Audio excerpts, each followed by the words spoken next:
हुए हैं। दीपक, आपकी तरफ मैं रुक कर रहा हूं, जरा बताएं, क्योंकि उत्तर से लेकर पश्चिम तक पाकिस्तान बाज नहीं आ रहा था अपनी नापाक हरकतों से। अभी भुज में किस तरह के हालात हैं?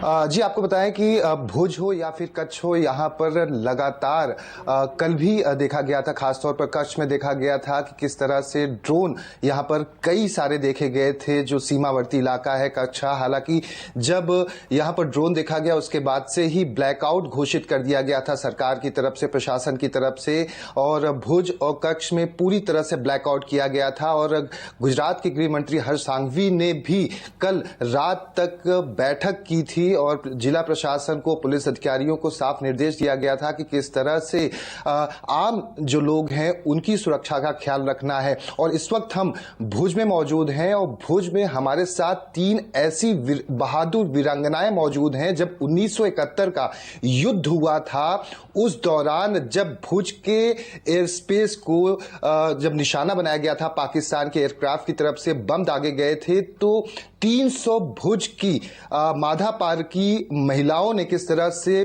72 घंटों में उस रनवे को तैयार किया था बीएसएफ की मदद से, एयरफोर्स के लिए। उनमें से 3 महिलाएं इस वक्त हमारे साथ मौजूद हैं। इनकी उम्र की अगर बात की जाए तो उस वक्त 24 से 21 साल की उम्र थी। जैसे कि सामने की तरफ आप देख रहे हैं जो यहां पर बैठी हुई हैं पीली साड़ी में, इनका नाम है श्यामबाई करसन खोखानी जी। इनकी उम्र उस वक्त 28 साल थी। तो हमारे साथ यहां पर पास में मौजूद है कानबाई शिवाजी, जिनकी उम्र 24 साल थी। और इसके साथ साथ हमारे साथ मौजूद हैं यहां पर सामूबेन विश्राम जी। आपसे जानना चाहेंगे कि उस वक्त के हालात क्या थे? कल पाकिस्तान से बातचीत जो सरकार की हुई कि अब कोई भी हमला नहीं करना है, उसके बाद भी हमला किया गया। उस वक्त किस तरह से जब सायरन बजाए जा रहे थे, क्योंकि अब भी यहाँ पर सायरन बजाए गए, कल भी लाइट बंद कर दी गई थी, उस वक्त के हालात क्या थे? आप लोग ने कैसे 72 घंटों में रनवे तैयार किया था आप सभी ने? हमारे जब लड़ाई हुई तब सायरन बजता था और सब बंद हो जाता था, अंधारपट था सब। तो अभी उसको पाकिस्तान वाला सब वो मिलके वो उसको बंद किया कि नहीं, अभी लड़ाई हमला नहीं करना है, वो शांत हो जाओ। तो फिर वापस वो लड़ाई चालू कर दिया। तो ये ऐसा नहीं करना था। उसको मालूम है कि माधापर की बाई लोग तुम मेरे को हराने क्यों नहीं आती है, वो तो जोरदार है, तो तुम ऐसा क्यों करते हैं? तो हम तो अपने हिंदू के साथ है कि तुम नहीं, ऐसा नहीं करो। पाकिस्तान कैसे बनाया था आप लोग ने रनवे? कैसे बनाया था एयरफोर्स? रनवे हम 72 कलाक में बनाया था और उधर सब तोड़ दिया था रनवे।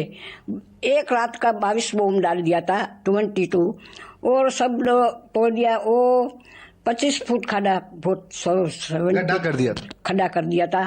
3 खड्डा बड़ा बड़ा था और छोटा था।